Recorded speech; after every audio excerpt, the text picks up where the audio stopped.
दोस्तों मेरी एक एक बात को नोट कर लेना बहुत काम की बात है जो मैं यहाँ पे इस वीडियो के अंदर बताने वाला हूँ। क्योंकि बहुत से पतियों के सामने यही सबसे बड़ी प्रॉब्लम आती है। जज साहब के सामने जब वो जाते हैं और जज साहब अगर उनसे ये सवाल पूछते हैं कि क्या आप अपनी पत्नी को साथ में रखेंगे या फिर नहीं रखेंगे, आपको क्लियरली यहाँ पे ये जवाब देना है। तब पति क्या जवाब दे, क्योंकि पति वहां पे है जो फंस जाते हैं। पति के पास में ऐसा कोई उपयुक्त जवाब नहीं होता है।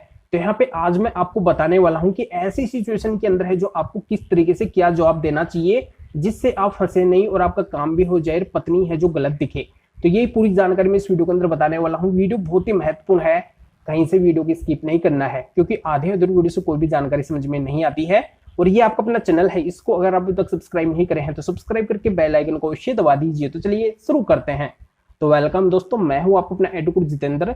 दोस्तों बहुत से मामलों के अंदर देखने को मिलता है कि पति पत्नी का जब डिस्प्यूट हो जाता है तो दोनों है जो अलग अलग रहने लगते हैं और उनके बीच में इतनी बड़ी खाई हो जाती है कि वो एक दूसरे के साथ में रहना भी है जो पसंद नहीं करते हैं।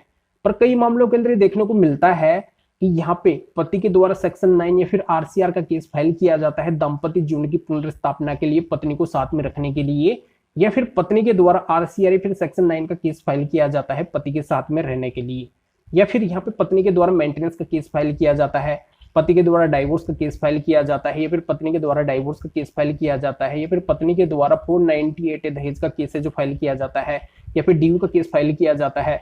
तो ऐसे तमाम जितने भी केस है तो इनके अंदर अगर जज साहब पति से ये सवाल पूछ लेते हैं कि आप अपनी पत्नी को साथ में रखेंगे या फिर नहीं रखेंगे, तब है जो पति को क्या जवाब है जो देना चाहिए। तो यहाँ पे मैं क्लियर कर देता हूं कि अगर पति का मन करे पत्नी को साथ में रखने का, तब पति को किसी की भी नहीं सुननी है। बस पति को यही बोलना है कि मुझे तो पत्नी को साथ में रखना ही है। देखो यहाँ पे आपके मन की बात है, आपके प्रेम की बात है, आपके लगाव की बात है। तो यहाँ पे जो भी परिणाम है वो आपको भुगतना पड़ेगा। तो यहाँ पे अगर आप निर्णय लेते हैं कि मुझे पत्नी को रखना ही है चाहे वो गलत ही क्यों ना हो, तो आपको केवल कोर्ट के अंदर हामी है जो जवाब देना है कि मुझे है जो पत्नी को साथ में रखना है। पर कई सिचुएशन ऐसी होती है जिसमें पति का मन नहीं होता है उस गलत पत्नी को बिल्कुल भी साथ में रखने का।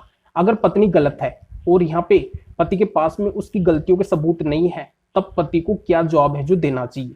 देखो अगर सबूत नहीं है और पति अगर कोर्ट के सामने क्लियरली मना कर देते हैं कि मुझे इस पत्नी को साथ में नहीं रखना है, तो देखो यहाँ पे मैं क्लियर कर देता हूँ कि कोर्ट हमेशा सबूतों के आधार पे है जो निर्णय देती है। तो यहाँ पे अगर आप क्लियरली मना करेंगे तो आप है जो गलत पाए जाएंगे।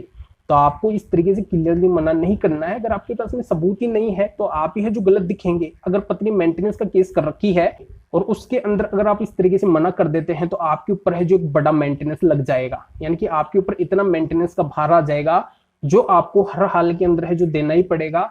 उसके अंदर है जो आपको कोई भी रिलीफ है जो नहीं मिलेगी, उसके रहने खाने का यानी कि तमाम खर्चा है जो आपको वहन करना ही पड़ेगा। और पत्नी जो अदर केसेस करती है, जैसे डोरी का केस करती है, ड्यू का केस करती है, डाइवोर्स का केस करती है, तो उनके अंदर भी अगर वो आपको गलत दिखाती है तो यहाँ पे आप ही को है जो गलत माना जाएगा कि आप जो पत्नी को साथ में नहीं रख रहे हैं और बिना कारण के ही है जो आप उसको अलग कर रखे हैं।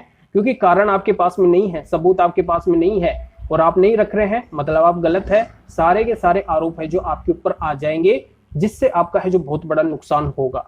तो यहाँ पे ऐसी सिचुएशन के अंदर आपको बस यही जवाब देना है कि पत्नी मुझे खुद छोड़ के आई है, मैं इसको अलग नहीं किया हूं।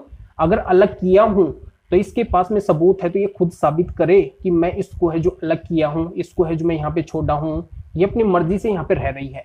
इस तरीके से आपको यहाँ पे जवाब देना है। आपको ये नहीं बोलना है कि मुझे रखना है या फिर नहीं रखना है, बस आपको ये बोलना है कि अपनी मर्जी से अलग रह रही है और ये अगर रहना चाहती है तो ये है जो मेरे साथ में रह सकती है। इस तरीके से जो आपको बोलना है।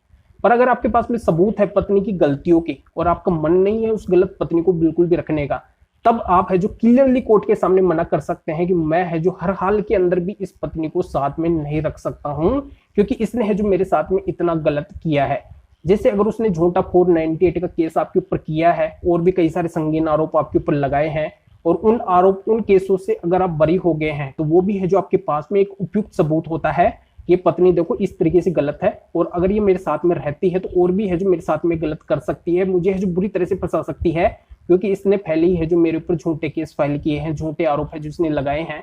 और भी अगर उसकी गलतियों के सबूत है, वीडियो रिकॉर्डिंग्स वगैरह है, अगर वो एडल्ट्री में है या फिर उसने आपके माता पिता के साथ में गलत किया है, यानी कि तमाम ऐसे सबूत जिनसे ये प्रतीत हो कि वो पूरी तरह से गलत है, वो अगर आपके पास में है और कोर्ट के अंदर अगर आप रख देते हैं तो आप है जो क्लियर कोर्ट के सामने मना कर सकते हैं, जैसा आपको बोल सकते हैं कि मैं है जो इसको हर हाल के अंदर भी है जो साथ में नहीं रख सकता हूं। तब आपका कोई भी नुकसान नहीं होगा। चाहे पत्नी कोई से भी केस फाइल करे तो आप है जो उन सबूतों को उन केसों के अंदर लगा के और बच सकते हैं, आपका है जो कोई भी नुकसान नहीं होगा। तो जानकारी आपके समझ में आ गई होगी कि स्मार्टली आपको जॉब देना है, पहले आपको मामले को देखना है कि मामला कैसा है, कहीं ये मामला आप ही के ऊपर है जो भारी ना पड़ जाए। अगर ऐसा मामला है जो आपके ऊपर भारी नहीं पड़ सकता, तब आपको है जो उसी के अनुसार शांत दिमाग से है जो जॉब देना है, यानी कि आप फंसे नहीं। मेरा कहना यह है कि आप फंसे नहीं, इस तरीके से ही है जो आपको जॉब देना है। तो जानकारी यहाँ पे समझ में आ गई होगी। तो आपको क्या करना है, वीडियो को लाइक करना है और शेयर भी करना है जो और लोगों तक ये जानकारी पहुंच सके। तो वीडियो देखने के लिए आप सभी का बहुत बहुत धन्यवाद।